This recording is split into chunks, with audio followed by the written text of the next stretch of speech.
గీతా మహాత్మ్యము వినుము. భూదేవి శ్రీ మహావిష్ణువు చెంతకేగి, పరమేశ్వర, ప్రారబ్ధ కర్మ అనుభవించే వారికి పరమాత్మయందు భక్తి ఏ విధముగా కలుగుతుందో చెప్పు అని అడిగింది. అంతటా శ్రీ మహావిష్ణువు ఆమె కోరికను మన్నించి చెప్పటం ఆరంభించాడు. విష్ణువు చెప్పాడు, దేవి, ప్రారబ్ధ కర్మలు అనుభవించేవారైనప్పటికీ ఎల్లప్పుడూ గీతను చదవటం, అభ్యాసం చేస్తూ ఉండటం చేసేవారు అన్ని కర్మబంధాల నుండి తప్పించుకొని సుఖంగా ఉంటారు. ఎక్కడ గీతాపారాయణం జరుగుతూ ఉంటుందో అక్కడ సమస్త ఋషులు, దేవతలు ఉండి సహాయం చేస్తూ ఉంటారు. గీతే నాకు ఉత్తమమైన మందిరం. గీత పరబ్రహ్మ స్వరూపం, ఓంకార స్వరూపం. ఇది 3 వేదాల యొక్క రూపం. నిత్యమును 18 అధ్యాయములు పఠించేవారు జ్ఞానాన్ని పొంది మోక్షాన్ని పొందుతారు. ఫలితములు: గీతను సహం చదివినచో గోదానం చేసినంత పుణ్యం కలుగుతుంది. భక్తితో 1 అధ్యాయము చదివినను రుద్రలోకాన్ని పొందుతారు. 1 అధ్యాయములో 4వ వంతు చదివినను 1 మన్వంతరం వరకును మానవ జన్మ పొందుతారు. గీతలో కనీసం అర్ధశ్లోకం చదివినను చంద్రలోకాన్ని పొంది అక్కడ 10,000 సంవత్సరాలు ఉంటారు. గీతను స్మరించినట్లయితే సద్గతి దొరుకుతుంది. గీతను వినుట వలన వైకుంఠాన్ని పొందుతారు. ఈ మహత్యంతో కూడిన గీతాపాఠనం చేసేవాడు నేను చెప్పిన ఫలితాలన్నింటినీ పొందుతాడు అని విష్ణు భగవానుడు ఈ గీతామహాత్యాన్ని చెప్పి ఉన్నాడు. ఇది శ్రీమద్ కోదండ రామార్పణమస్తు. హరి ఓం.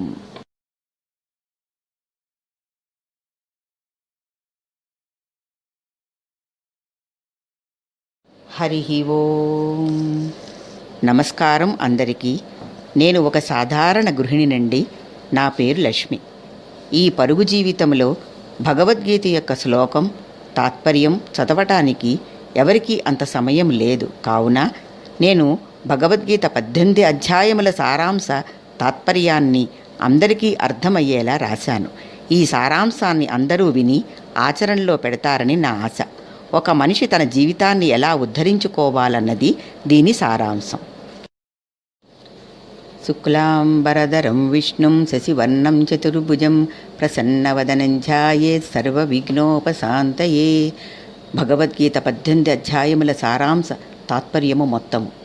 శ్రీ భగవద్గీత 1వ అధ్యాయము. అర్జున విషాద యోగము. ధృతరాష్ట్రుడు పలికెను, ధర్మక్షేత్రమైన కురుక్షేత్రములో నావారును పాండవులను చేరారు కదా, వారంతా ఏం చేస్తున్నారు అని సంజయుని అడిగెను. సంజయుడు పలికెను, వ్యాసమహర్షి ప్రసాదించిన దివ్య దృష్టి బలంతో సంజయుడతనితో పాండవ సైన్యంలో సూరులును, విలుకాండ్రును, అభిమన్యుడు, ద్రౌపదీపుత్రులు అను మహారథులు ఉన్నారు. కౌరవ సైన్యంలో భీష్ముడు, కర్ణుడు, అశ్వత్థామ, కృపుడు, వికర్ణుడు అనేకులైన మహాసూరులు ఉన్నారు. భీష్ముడు తన సింహనాదాన్ని పూరించాడు. కౌరవులంతా తమ తమ శంఖాల్ని పూరించారు. అర్జునుడు పలికెను, యుద్ధానికి వచ్చిన భీష్మ, ద్రోణ, మహీపతులను, తాతలు, అన్నలు, తండ్రులు, మేనమామలు, కొడుకులు అందరినీ చూచి కలత చెందినవాడై అర్జునుడు, కృష్ణ పరమాత్మ, నా వారినందరినీ చూసి నా మనసు తల్లడిల్లిపోతోంది. నా వారినందరినీ యుద్ధములో చంపడం వలన మేలేమీ ఊహించలేకపోతున్నాను. కృష్ణ, ముల్లోకాలకు ఆధిపత్యం ఇచ్చినప్పటికీ వీరిని నేను చంపలేను. వీరందరూ లోభం వలన, కులక్షయం వలన కలిగే దోషాన్ని, పాపాన్ని గుర్తించటం లేదు. కులక్షయం వలన కులధర్మాలు నశిస్తాయి. ధర్మం నశిస్తే స్త్రీలు చెడి వర్ణసంకరం అవుతుంది. వర్ణసాంకర్యం వలన కులం వారికి నరకం తప్పదు అని అర్జునుడు చతికిలపడ్డాడు. 1వ అధ్యాయము సమాప్తము.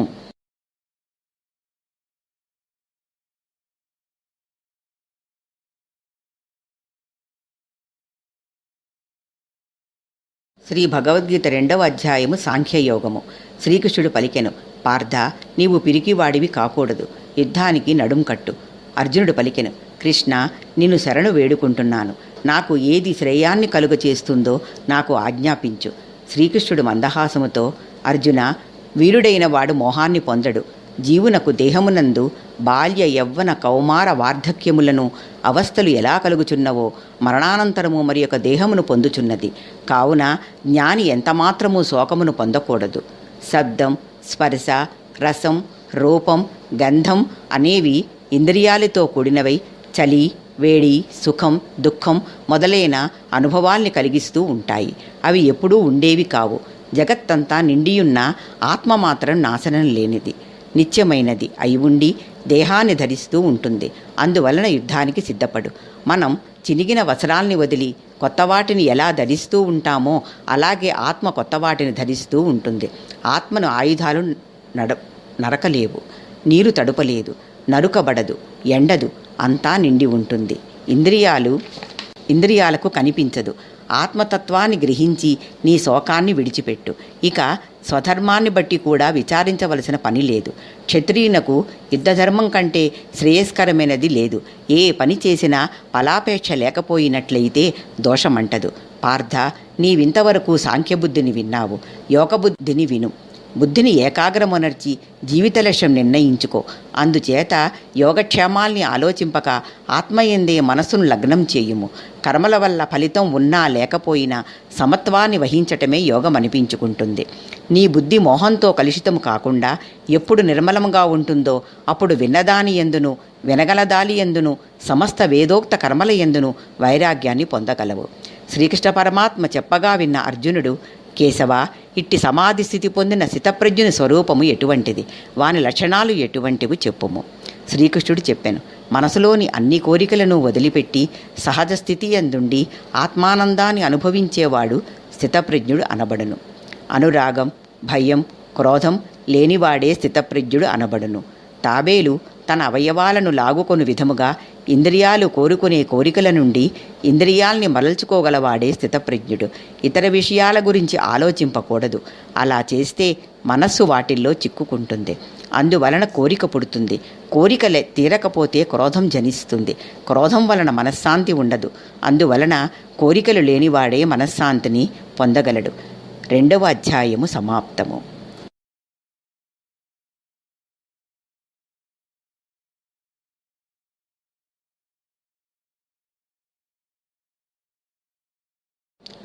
భగవద్గీత 3వ అధ్యాయము కర్మయోగము.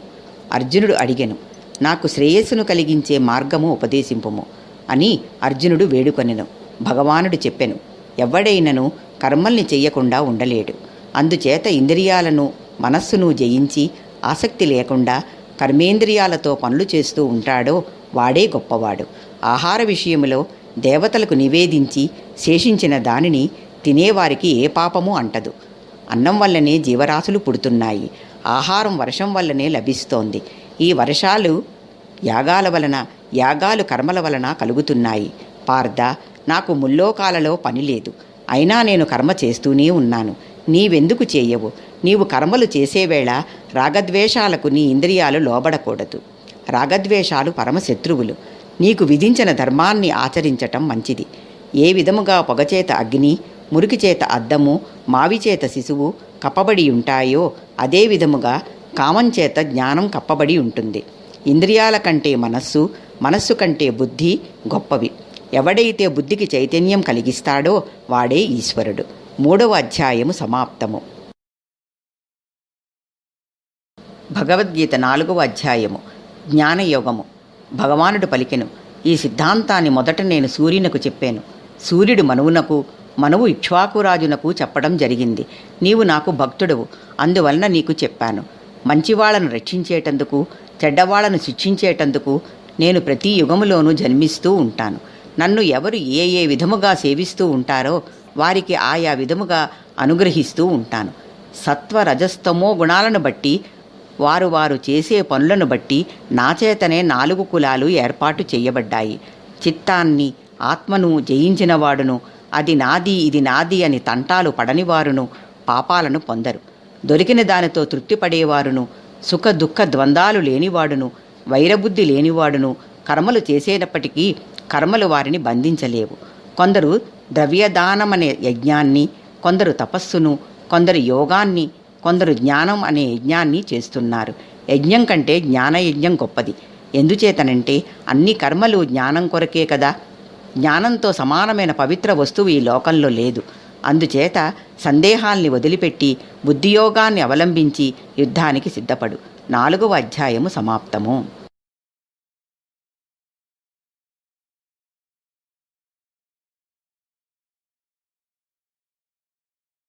భగవద్గీత 5వ అధ్యాయము కర్మ సన్యాస యోగము. అర్జునుడు పలికెను, కృష్ణ, ఒకప్పుడు కర్మ సన్యాసం గొప్పదని, మరొకప్పుడు బుద్ధియోగం గొప్పదని సమర్థిస్తున్నావు. రెండింటిలో ఏది గొప్పదో నిర్ణయించి నాకు చెప్పు. భగవానుడు పలికెను, కర్మ సన్యాసం కంటే కర్మయోగం అనబడే బుద్ధియోగం గొప్పది. ద్వేషం కానీ, కోరిక కానీ లేక సుఖదుఖాదికతీతుడై ఉండేవాడు నిత్య సన్యాసి అవుతాడు. అతడే సుఖంగా సంసారాన్ని నుండి విముక్తి పొందుతాడు.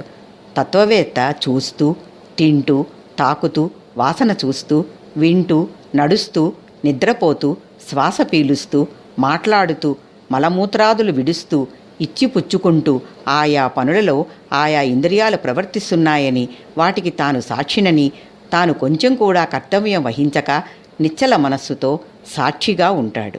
ఎవడైతే తాను చేసిన కర్మల్ని పరమాత్మ కర్పించి ఫలాపేక్ష లేకుండా ఉంటాడో అటువంటి వాడు నీటిలోని తామరాకు వలె పాపాలకు అంటడు. భగవంతుడు ఒకరి పాపాన్ని కానీ పుణ్యాన్ని కానీ హరించడు. పరమాత్మ యందు బుద్ధి, మనస్సు నిలిపేవారు తిరిగి పుట్టరు. బ్రాహ్మణుని యందును, గోవునందును, కుక్క యందును, ఏనుగునందును, కుక్క మాంసం తినేవారి యందును జ్ఞానులు సమదర్శనులై ఉంటారు. బ్రహ్మవేత్త అయినవాడు తనకిష్టమైనది లభించినప్పుడు పొంగిపోడు, ఇష్టం లేనిది లభించినప్పుడు కుంగిపోడు. పాపాలు నశించిన వారును, ద్వంద్వాలు విడిచిన వారును, సర్వభూతాలకు మేలు చేయుటకు ఆసక్తి కలవారును అయిన ఋషులు మోక్షాన్ని పొందుతారు. ఎవడైతే కోరిక, కోపం, భయం అనే వాటిని విడిచిపెట్టి మోక్షాన్ని లక్ష్యంగా ఉంచుకొని మననశీలుడై యోగం చేస్తూ ఉంటాడో వాడు ముక్తి సామ్రాజ్యాన్ని ఎప్పుడూ అనుభవిస్తూ ఉంటాడు. నేనే అన్ని యజ్ఞాలను, తపస్సులకు అనుభవించే భోక్తనని, అన్ని లోకాలకు ఈశ్వరుడనని, అన్ని ప్రాణులకు ఉపకారినని తెలుసుకున్నవాడే శాంతిని పొందుతాడు. 5వ అధ్యాయము సమాప్తము.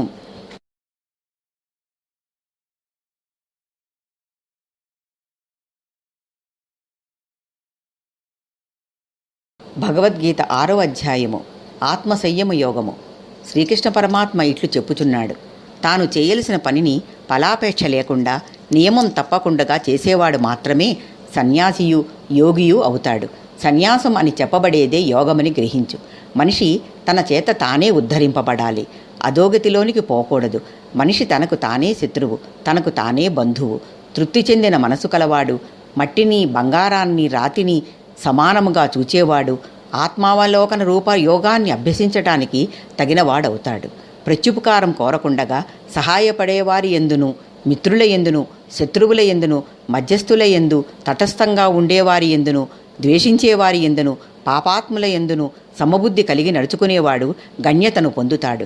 శరీరాన్ని, శిరస్సును, కంఠాన్ని సమంగా కదలకుండా నిలిపి స్థిరంగా తన ముక్కు కొన మీద దృష్టి నుంచి దిక్కులు చూడకుండగా మిక్కిలి శాంతిని పొందిన అంతఃకరణ కలవాడును, భయాన్ని విడిచిపెట్టినవాడును, బ్రహ్మచర్య వ్రతాన్ని అవలంబించేవాడును, మనస్సును స్వాధీనం చేసుకుని నా యందు ఉంచేవాడును, నా యందు ఆసక్తి కలవాడును సమస్థితిలో కూర్చుండవలసి ఉంటుంది. మితాహారం, మిత నిద్ర, మిత సంచారం, మెలకువలు కలిగి యుక్తమైన కర్మలలో నడుచుకునేవానికి దుఃఖాన్ని దూరం చేసే ఈ యోగం సిద్ధిస్తుంది. గాలి లేని చోట దీపం నిశ్చలంగా ఏ విధముగా ఉంటుందో అదే విధముగా ధ్యానంలో లగ్నమైన యోగికి మనసు కూడా స్వాధీనమై నిశ్చల స్థితిని పొంది ఉంటుంది అని యోగజ్ఞులు చెప్తారు. దుఃఖాన్ని పోగొట్టే దానినే యోగమని గ్రహించు. మనస్సు చంచల స్వభావముతో నిలబడలేక ఉన్నప్పుడు దానిని మరల్చుకొని ఆత్మకు వశమయ్యే విధముగా చూచుకుంటూ ఉండాలి. అభ్యాసం చేతను, వైరాగ్యం వల్లను మనసును నిగ్రహించుకోవచ్చును. మంచి పనులు చేసేవాడు ఎప్పుడూ దుర్గతిని పొందడు. అందువలన బుద్ధియోగి గొప్పవాడిని గ్రహించు. కర్మ, ధ్యాన, జ్ఞాన, భక్తి, హఠాది యోగాలన్నింటిలోనూ కూడి ఎవడు నా యందు బుద్ధిని నిలిపి నన్ను సేవిస్తాడో వాడే మిక్కిలి శ్రేష్టమైన యోగిగా తలచపడుచున్నాడు. 6వ అధ్యాయం సమాప్తము.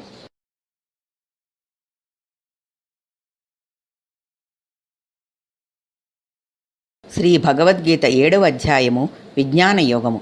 భగవానుడు పలికెను: నా యందు మనస్సు నిలిపే జ్ఞానము చెబుతాను విను. భూమి, నీరు, గాలి, ఆకాశము, మనస్సు, బుద్ధి, అహంకారము, అగ్ని అని నా ప్రకృతి 8 విధాలు.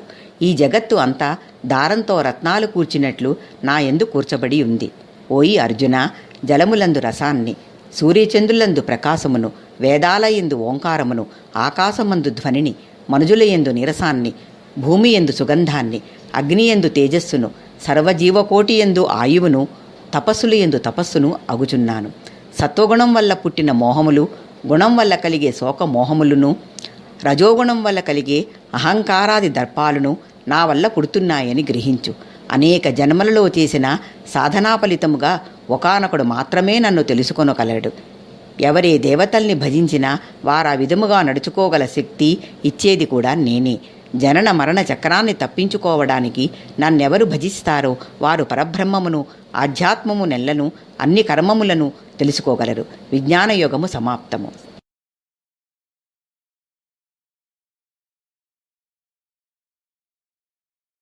శ్రీ భగవద్గీత అక్షర పరబ్రహ్మ యోగము 8వ అధ్యాయము.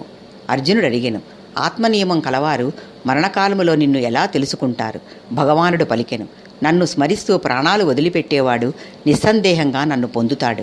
సర్వజ్ఞుడు, లోకనియామకుడు, అణువుల కంటెను సూక్ష్మమైనవాడు, సర్వసృష్టికర్త, చింతించేటందుకు వీలులేని రూపము కలవాడు, సూర్యకాంతిని పోలిన కాంతి కలవాడు అను శ్రీహరిని ఎవరు దేహమునందలి ఇంద్రియాల ద్వారములన్నింటినీ అరికట్టి మనస్సును హృదయమునందరికట్టి ప్రాణాన్ని శిరస్సునందు చేర్చి యోగధారణమును పొంది బ్రహ్మవాచకమైన ఓం అనే ప్రణవాన్ని ఉచ్చరిస్తూ నన్ను స్మరిస్తూ దేహాన్ని వదిలిపెట్టినవాడు పరబ్రహ్మగతిని పొందుతాడు. అక్షర పరబ్రహ్మ యోగము సమాప్తము.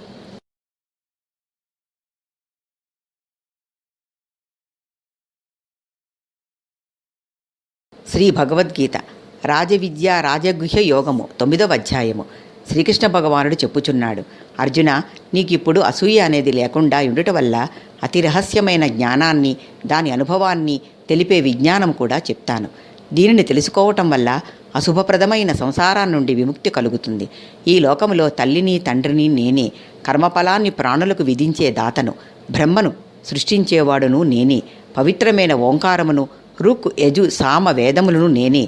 అన్నిటికీ సాక్షిని, శరణమైన వాడను, ప్రతిఫలము కోరకనే మేలు కూర్చువాడను, సృష్టి స్థితి లయకారకుడను, బీజమును కూడా అయి ఉన్నాను. ఓ అర్జున, సూర్యుని ద్వారా వేడిని, మేఘరూపములో వర్షాన్ని, అమృతాన్ని, మృత్యువును, సత్తును అసత్తును కూడా నేనే. ఎవరు పరిశుద్ధమైన మనస్సుతో భక్తితో నాకు పత్రాన్ని కానీ, పువ్వును కానీ, పండును కానీ, నీటిని కానీ సమర్పిస్తూ ఉంటాడో ఆ విధముగా భక్తితో సమర్పించిన దానిని నేను స్వీకరిస్తూ ఉంటాను. అర్జున, నన్ను ఆశ్రయించి పాపజన్మ ఎత్తినవారును, స్త్రీలను, శూద్రులను, వైశ్యులను కూడా మోక్షము పొందుతారు.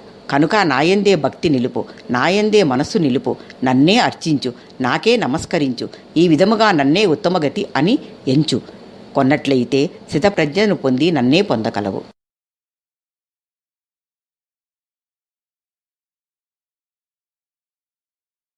శ్రీ భగవద్గీత 10వ అధ్యాయము. విభూతి యోగము. భగవానుడు పలికెను, నీకింకను హితాన్ని కలిగించాలనే తలంపుతో కొన్ని శ్రేష్టమైన విషయాలు చెప్తాను. లోకంలో ఏ భూతానికైనా భావము కలిగినా అది నా వల్లనే కలుగుతోంది. అనగా బుద్ధి, జ్ఞానము, వివేకము, ఓర్పు, సత్యం, బాహేంద్రియ స్వాధీనత, అంతరేంద్రియ స్వాధీనత, సుఖం, దుఃఖం, జనన మరణాలు, భయం లేకుండా ఉండటం, అహింస, తపస్సు, దానం, సమత్వం, సంతోషం, కీర్తి, అపకీర్తి లేకుండా ఉండటం మొదలైన భావాలు నా వల్లనే వేరువేరుగా కలుగుతున్నాయి. నా వల్ల అంతా నడుస్తోందన్న విషయము తెలిసిన వారు నాపై భారాన్నుంచి నన్ను ఉపాసిస్తూ ఉంటారు. అర్జునుడు కృష్ణ పరమాత్మతో, నీవే పరబ్రహ్మవు, గొప్ప తేజస్సు కలవాడవు, నిత్యుడవు, ఆదిదేవుడవు, నీవు సర్వవ్యాపివి, మహాపురుషుడవు అని ఋషులు, నారదుడు, వ్యాసుడు చెబుతున్నారు. నేను నిన్ను ఏ విధముగా తెలుసుకోగలను? పరమాత్మ చెబుతున్నాడు, అన్ని భూతాలలో ఆత్మను నేను, ఆదిత్యులలో విష్ణువును, వెలుగునిచ్చు వారిలో సూర్యుడను, వేదాలలో సామవేదం, ఇంద్రియాలలో మనస్సు, రుద్రులలో శంకరుడను, వినాయకులలో కుమారస్వామి, అగ్ని కుబేరుడను, పర్వతములు, సరస్సులు, సముద్రుడు, ఓంకారమును, నారదుడను, కపిలమునియును, గుర్రములలో ఉచ్చైశ్రవము అనే గుర్రాన్ని, ఏనుగులలో ఐరావతాన్ని, మనుషులలో రాజును నేనే. ఆయుధాలలో వజ్రాయుధాన్ని, పాడియావులలో కామధేనువును, సంతతి కలుగుచేయు మన్మథుడను, సర్పాలలో వాసుకుని, జలదేవతలలో వరుణుడను, శిక్షించువారిలో యముడను, రాక్షసులలో ప్రహ్లాదుడను, కాలమును, మృగరాజుకు సింహమును, పక్షులలో గరుత్మంతుడను, గాలిని రాముడును, మొసలిని గంగానదిని నేనే. సృష్టికి ఆదిమధ్యాంతములు నేనే. స్త్రీలలో కీర్తియు, లక్ష్మియు, సరస్వతియు, జ్ఞాపకశక్తియు, ధైర్యశక్తియు, క్షమాశక్తియు అయి ఉన్నాను. ఛందస్సులలో గాయత్రిని, మాసాలలో మార్గశిరమును, ఋతువులలో వసంత ఋతువును, తేజస్సును, వ్యవసాయమును, సత్వగుణమును, శ్రీకృష్ణుడను, వ్యాసుడను, శుక్రుడను, మౌనమును, అన్ని భూతాలకు మూలమేదియో అంతా నేనే. పరంతప నా విభూతులకు అంతమన్నది లేదు. విభూతి యోగము సమాప్తము.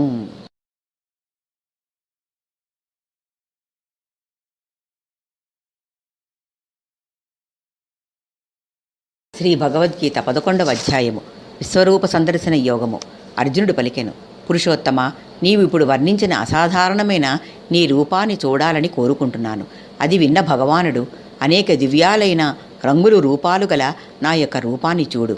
అర్జున, 12 మంది సూర్యులు, అష్టవసువులు, ఏకాదశ రుద్రులు, 2 అశ్వినీ దేవతలు, 49 మంది వాయువులు, అనేక వింతలు చూడు. నీకు దివ్యదృష్టి ఇస్తున్నాను. అనంత ఐశ్వర్యంతో కూడిన నా యోగశక్తిని చూడు. ఆ విశ్వరూపము అనేక ముఖాలు, నేత్రాలు కలదై అద్భుత రూపాన్ని దాల్చియుంది. ఆకాశములో వేలాది సూర్యుల యొక్క సూర్యకాంతి విశ్వమూర్తిలో వివిధ భాగాలుగా పనిచేయు చరాచర జగత్తునంతా చూచాడు. అర్జునుడు దేవతల్ని, బ్రహ్మదేవుని, ఋషులు, దివ్యులైన పన్నగుల్ని కూడా చూచాడు. ఎక్కడ చూచినా లెక్కలేనన్ని చేతులు, ఉదరాలు, ముఖాలు, కండ్లు కలిగి అనంతరూపుడు, ఆది మధ్యాంతాలు లేనివాడుగా కనబడుతున్నాడు. కిరీటం, గద, చక్రాలు ధరించే తేజోమయమై ఎల్ల ఎడల ప్రకాశిస్తూ, కండ్లు మిరుమిట్లు గొలుపుతూ అగ్నివలే ప్రకాశించే నిన్ను అన్ని దిశలలో చూస్తున్నాను. కృష్ణ, నీ తేజస్సు జగత్తును తపింపచేస్తూ ఉండటం చూస్తున్నాను. నీ ఉగ్రరూపాన్ని చూస్తూ ముల్లోకాలు భయపడుతున్నాయి. లోకాలకు క్షేమం కలుగు కాక అని మహాత్ములు స్తోత్రాలతో నిన్ను సూచిస్తున్నారు. అటులనే నేను కూడా బాధపడుతున్నాను. దేవా, నన్ను అనుగ్రహించు. కౌరవులు, సైనిక శ్రేష్ఠులు కోరలు గల భయంకరమైన నీ నోటిలో తొందరగా ప్రవేశిస్తున్నారు. భగవానుడు పలికెను, నా విశ్వరూపంలో నువ్వు చూచినట్లు వీళ్ళంతా నాచే యుద్ధం చెయ్యకముందే చంపబడ్డారు. ఓ కృష్ణ, ముందు వెనుక అన్ని దిక్కులయందు వ్యాపించి ఉన్న నీకు నమస్కారము. నీ మహిమ తెలియక అవినయంగా పిలిచాను, నన్ను క్షమింపుము. భగవంతుడు పలికెను, నా విశ్వరూపాన్ని నీవు తప్ప ఇతరులెవ్వరూ యజ్ఞ, దాన, వేద, తపోధ్యాయాన వల్ల కూడా చూడలేరు. పార్థ, నీవు కోరుకునే విధముగా నన్ను చూడు. కానీ దేవతలు నన్ను ఎప్పుడూ ఈ విధముగా చూడాలని కోరుకుంటారు. పరంతప, ఒక్క భక్తి వల్లనే నన్ను తెలుసుకోవటానికి, నా యందు ప్రవేశించటానికి వీలవుతుంది. పాండవ, కర్మల్ని నాకర్పిస్తూ నన్నే పరమంగా తలుస్తూ నాకు భక్తుడై ఫలాసక్తిని విడిచి అన్ని భూతాలయందు విరోధము లేకుండా ఉండేవాడు నన్ను చేరుకుంటాడు. విశ్వరూప సందర్శన యోగము సమాప్తము.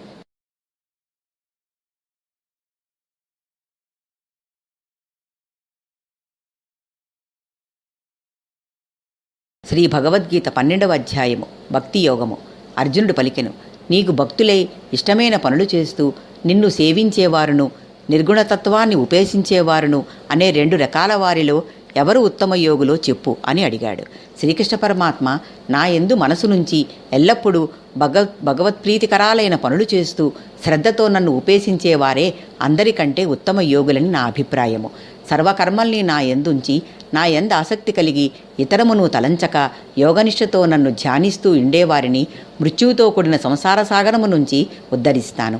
నా యందు బుద్ధిని నిలిపి మనోనియమం కలిగి నీవు రోజూ చేసే అన్ని పనులు ఫలితాన్ని నాకర్పిస్తూ ఉండు. అభ్యాస యోగం కంటే జ్ఞానయోగం గొప్పది. జ్ఞానం కంటే ధ్యానం గొప్పది. ధ్యానం కంటే కర్మఫలత్యాగం మహత్తరమైనది. కర్మఫలత్యాగం వల్లనే శాంతి లభిస్తుంది.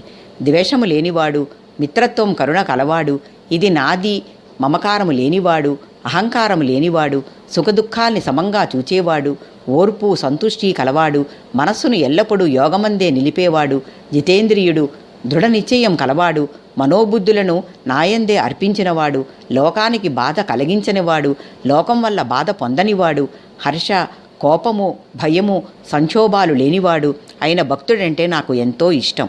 ఎటువంటి ఆపేక్ష లేనివాడును, సమర్థుడును, ఉదాసీనంగా ఉండేవాడు, దేనికి బాధపడనివాడు, అన్ని విధాలైన పనులు విడిచిపెట్టినవాడును, ఇష్టమని పొంగిపోక, అయిష్టమని కుంగిపోక, ద్వేషించక, పోయిన దాని కొరకు ఏడవక, లేని దాని కొరకు అరులు చాచక, సుఖదుఖాలు వదిలిపెట్టి నాకు భక్తుడే ఉండేవాడు అంటే నాకెంతో ప్రేమ.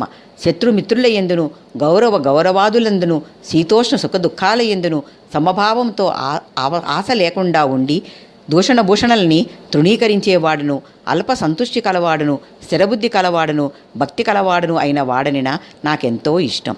భక్తి యోగం 12వ అధ్యాయము సమాప్తము.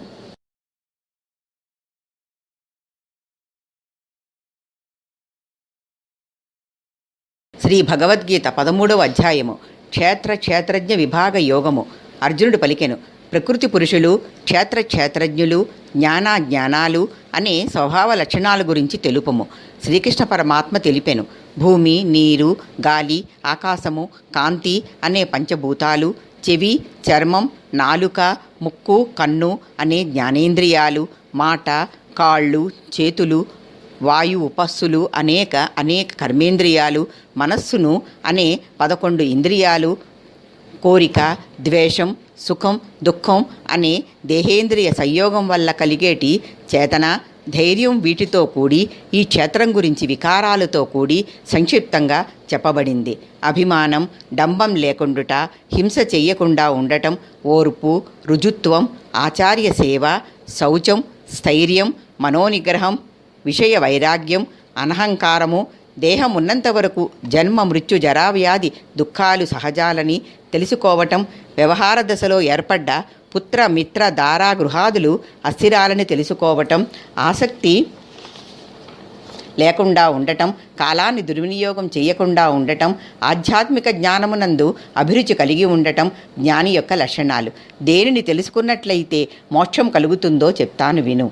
స్థావర జంగమాలలో ఏ వస్తువు అయినప్పటికీ క్షేత్రజ్ఞ సంయోగం వల్లనే పుడుతోందని గ్రహించి అన్ని భూతాలలోనూ సమంగా ఉన్న వాణిగాను, గొప్ప ప్రభువుగను, నశించేదానిలో కూడా నశింపదానిగను ఆత్మను ఎవడైతే చూస్తూ ఉంటాడో వాడే నిజమైన తత్వవేత్త. తనలోనూ అందరిలోనూ ఈశ్వరుడు తనలో ఉన్నాడని తెలుసుకున్నవాడు తన్ను తాను హింసించుకొనడు, పరమగతిని పొందుతాడు. తాను కర్మ చేస్తూనే ప్రకృతి చేతనే అన్ని విధాల కర్మలు చేయబడుతున్నట్లును ఆత్మ ఏ విధమైన కర్మలు చేయదనియు ఎవడు చూస్తుంటాడో వాడే జ్ఞాని. పరమాత్మ శరీరాలలో ఉన్నను అతను ఏ పని చేయడు. అర్జున, ఈ విధముగా జ్ఞాననేత్రంతో క్షేత్రజ్ఞుల నిర్ణయాన్ని, భూతాలు ప్రకృతి నుండి ముక్తి పొందే విధానాన్ని తెలుసుకున్నవారు ఉత్తమమైన బ్రహ్మపదం చేరుకుంటారు. శ్రీ భగవద్గీత 13వ అధ్యాయము సమాప్తము.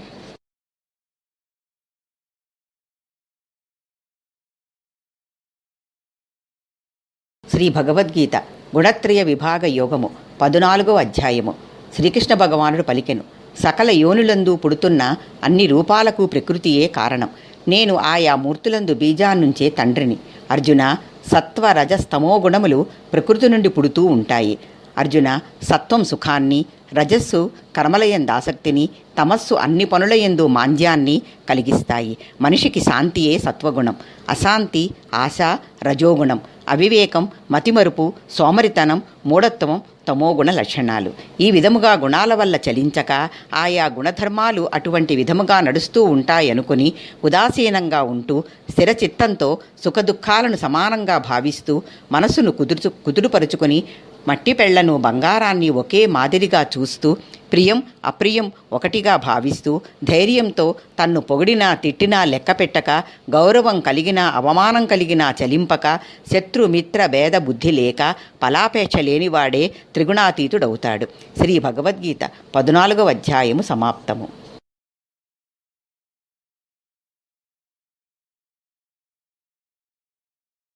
శ్రీ భగవద్గీత 15వ అధ్యాయము పురుషోత్తమ ప్రాప్తి యోగము. భగవానుడు పలికెను, అర్జున, లోకంలో అవ్యయమైనదైన అస్వస్థమనే వృక్షము ఉంది. దాని వేళ్ళు మీదకి కొమ్మల కిందకి ఉంటాయి. వేదాలే దానికి ఆకులు. దాన్ని తెలుసుకున్నవాడే విదుడు. దాని శాఖలు కిందకి మీదకి వ్యాపించి ఉంటాయి. అది త్రిగుణాల వల్ల వృద్ధి పొందుతూ ఉంటుంది. ఈ అశ్వత్థమనే వృక్షాన్ని దృఢమైన కత్తితో నరికిన తర్వాత పునర్జన్మకు అవకాశమివ్వని బ్రహ్మపదం కొరకు వెతకాలి. ఆ ఆదిపురుషుడే శరణ్యమని భావించాలి. అభిమానం మోహం లేని వారును, ప్రకృతి సంభవము వల్ల కలిగే దోషాలను జయించిన వారును, ఆధ్యాత్మమునే ఎప్పుడూ భావించేవారును, కోరికలను వదులుకున్నవారును నాశనరహితమైన సాధనాన్ని చేరుకుంటారు. దానిని పొందిన వారు తిరిగి రారు. అదే నా యొక్క శ్రేష్టమైన స్థానం. వైశ్వానరుడని అగ్నిరూపములో ప్రాణుల శరీరములో ఉండి ప్రాణాపాన వాయువులతో కూడుకొని 4 రకాల ఆహారాల్ని పక్వం చేస్తున్నాను. అందరి హృదయాలలోనూ ఉన్నాను. జ్ఞానం, జ్ఞాపకశక్తి, మతిమరుపు నా వల్లనే కలుగుతున్నాయి. వేదాల వల్ల తెలియబడతాను. అక్షరం కంటే ఉత్తముడను. అందుచేతనే వేదాలు నన్ను పురుషోత్తముడని పిలుస్తాయి. 15వ అధ్యాయము పురుషోత్తమ ప్రాప్తియోగము సమాప్తము.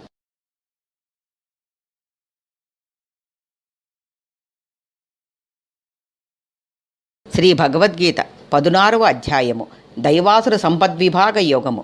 భగవానుడు పలికెను, అర్జున, భయం లేకుండా ఉండటం, అంతఃకరణ శుద్ధి, జ్ఞానం, యోగనిష్టయందు స్థిరత్వం, దానం చేయటం, బాహ్య విషయాల నుంచి ఇంద్రియాలను నిగ్రహించటం, యజ్ఞ కర్మలు చేయటం, వేదాధ్యాయనం, తపస్సు, మనోవాక్కాయ కర్మలతో ఉండటం, త్యాగం, శాంతం కలిగి ఉండటం, ఇతరుల గురించి కొండేలు చెప్పకుండా ఉండటం, భూతదయ, మృదువుగా మాట్లాడటం, లజ్జ కలిగి ఉండటం, చపలత్వం లేకుండా ఉండటం, ఓర్పు, ధైర్యం, శౌచం కలిగి ఉండటం, ద్రోహబుద్ధియు స్వాతిశయమును లేకుండా ఉండటం, ఇటువంటి గుణసంపద దేవతాంశ సంభూతులలో ఉంటుంది. గర్వం, డంభం, క్రోధం, కఠినంగా మాట్లాడటం, అజ్ఞానం వంటి గుణసంపద అనురాంశంతో పుట్టిన వారిలో ఉంటుంది. దైవీ సంపద వల్ల మోక్షమును, అసుర సంపద వల్ల బంధమును కలుగుతాయి. అసుర గుణాలు కలవారికి శుచి, ఆచారము, మంచి నడవడికలు ఉండవు. వారు సదా కామక్రోధాలకు లోనై అన్యాయంగా ఇతరుల ధనాన్ని ఆపేక్షిస్తూ ఉంటారు. తమ్ము తాము గొప్పగా తలుచుకునేవారును, వినయం లేనివారును, ధన మదాంధులైన వారును సోమయాజి అని అనిపించుకోవాలని నామమాత్రపు యజ్ఞాలను డంబంతో చేస్తున్నారు. కామ, క్రోధ, లోభాలు నరకానికి ద్వారాలు. ఇవి ఆత్మవినాశానికి దారి తీస్తాయి. అందువల్ల ప్రతివారు ప్రయత్నపూర్వకంగా వీటి నుండి తప్పించుకోవాలి. వీటిని తప్పించుకున్నవాడు మోక్షాన్ని పొందుతాడు. 16వ అధ్యాయము దైవాసుర సంపద్వియోగము సమాప్తము.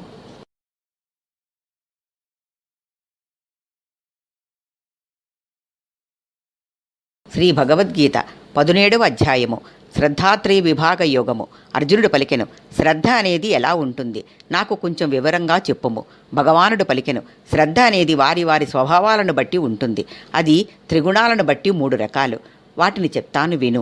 సాత్వికులు దేవతల్ని, రాజసులు యక్షరాక్షసుల్ని, తామసులు భూత ప్రేతాల్ని పూజిస్తారు. ఆహార విషయంలో కూడా వారి వారి గుణాలను బట్టి 3 రకాలు. వాటిని గురించి చెబుతాను విను. ఆయువును, సత్వగుణమును, బలమును, ఆరోగ్యమును వృద్ధి చేసేవిను, రసము, చమురు కలవీను, హృదయానికి శాంతినిచ్చే పదార్థములు సత్వగుణం గలవారికి ఇష్టం. కారం, పులుపు, మిక్కిలి వేడి, ఘాటు కలవియు, చమురు లేనివియు, ఎక్కువగా దాహం కలిగించేవి, దుఃఖాన్ని శోకాన్ని కలిగించేవి అయిన పదార్థాలు రజోగుణం కలవారికి ఇష్టం. వీటి వలన దుఃఖం, శోకరోగాలు కలుగుతాయి. తమోగుణ ప్రధానులను వండిన తర్వాత జాము కంటే ఎక్కువగా నిలవ ఉన్నవి, రసం లేనివి, చెడువాసన కలదియు, చలిదియు, ఎంగిలిదియు, యజ్ఞశేషం కానిదియునైన ఆహారము ఇష్టంగా ఉంటుంది. తపస్సులు 3 రకాలు. మనోనిర్మలత, క్రూరత్వం లేకుండా ఉండటం, మౌనం, మనోనిగ్రహం, నిష్కపట స్వభావం, మనస్సు సంబంధమైన తపస్సు అవుతుంది. ఒకరు తన్ను సత్కరించాలని, గొప్పగా చెప్పుకోవాలని, పూజించాలి అని డంబంతో చేసేది రాజస తపస్సు అవుతుంది. దీని ఫలం స్థిరం కాక త్వరగా నశించిపోతుంది. తన శరీరానికి బాధ తెచ్చుకొని కానీ, ఇతరులను బాధ పెట్టే ఉద్దేశంతో కానీ, మూర్ఖపు పట్టుదలతో కానీ చేసేది తామస తపస్సు అవుతుంది. దానాలు 3 రకాలు. దేశకాల పాత్రలు నెరిగి చేసే దానము సాత్విక దానం అవుతుంది. ఫలాన్ని కోరుకుని చేసే దానం రాజసమవుతుంది. పుచ్చుకొని సత్కరించక అవమానించి ఇచ్చే దానం తామసమవుతుంది. ఇక పరబ్రహ్మనామం ఓం తత్సత్ అని 3 రకాలుగా ఉంటుంది. ఆ ఉచ్చారణతోని బ్రాహ్మణులకు వేదాలను ఉచ్చరించటం, యజ్ఞాలను చేయటం విధించబడింది. అర్జున, శ్రద్ధ లేకుండా చేసే యజ్ఞ, దాన, తపస్సులు అసత్తని చెప్పబడుతున్నాయి. అటువంటి వాటి వలన ఫలం ఉండదు. 17వ అధ్యాయము శ్రద్ధాత్రయ విభాగ యోగము సమాప్తము.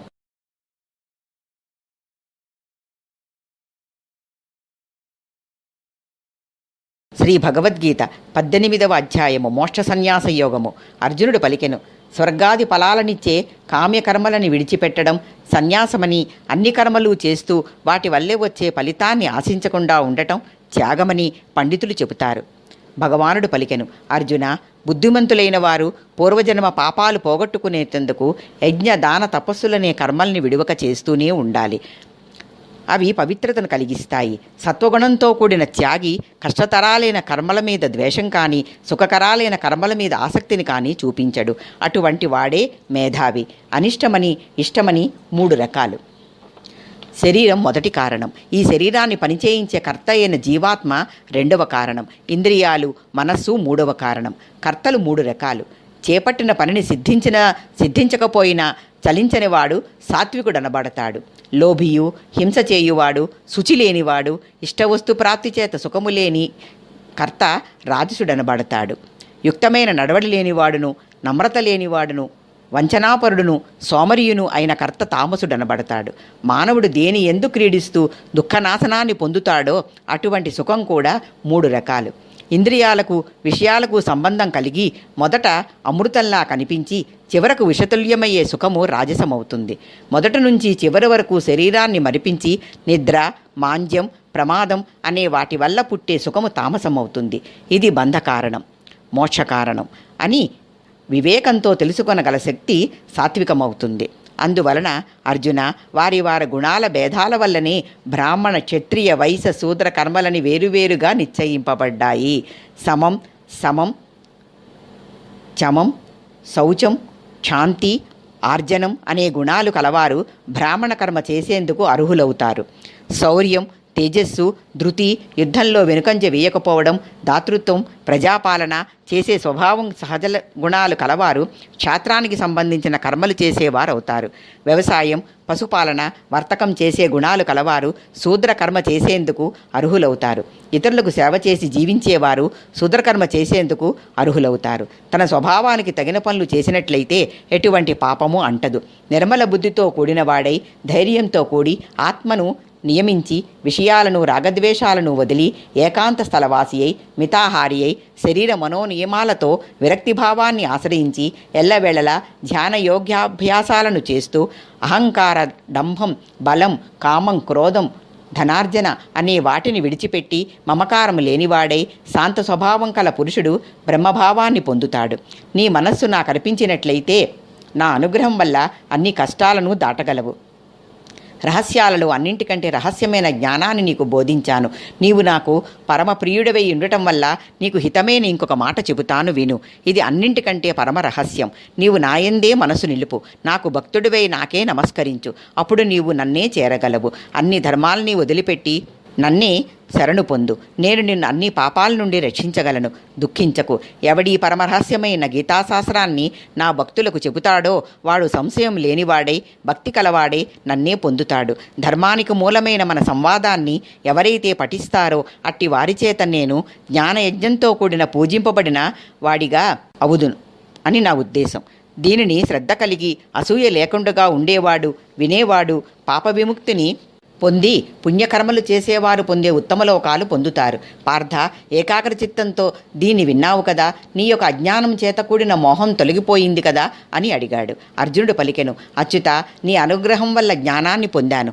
మోహం నశించినది. సంశయాలు తొలగిపోవటం వల్ల ఇంక నీవు చెప్పినట్లే యుద్ధం చేస్తాను అన్నాడు. మోక్ష సన్యాస యోగము సమాప్తము అని సంజయుడు ధృతరాష్ట్రునితో పలికెను.